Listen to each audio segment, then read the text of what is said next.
প্রিয়তমা, জানি এই চিঠি তোমার কাছে হয়তো আর কোনো মানে রাখে না। হয়তো তুমি এখন অন্য কোনো জগতে, অন্য কারো সঙ্গে সুখে আছো।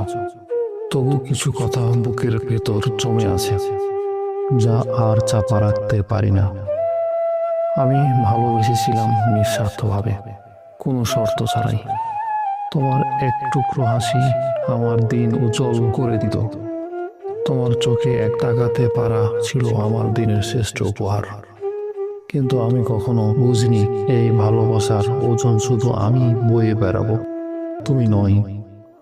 তুমি আমার অনুভূতির প্রতি বারবার নীরব ছিলে। আমি যখন কষ্টে ভেঙে পড়েছিলাম, তুমি তখন ব্যস্ত ছিলে কারোর সঙ্গে হাসতে। আমি যখন তোমার জন্য অপেক্ষা করতাম, তুমি হয়তো ভুলেই যেতে।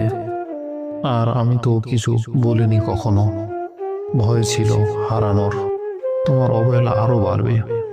তোমার কাছে আমি কখনোই বিশেষ কেউ হতে পারিনি, কিন্তু তুমি আমার কাছে ছিলে পুরো পৃথিবী।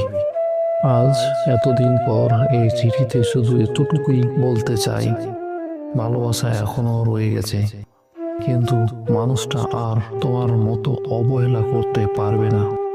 যদি কোনোদিন আমার কথা মনে পড়ে, জানবে কেউ একসময় সত্যিকারের ভালোবেসেছিল তোমায়।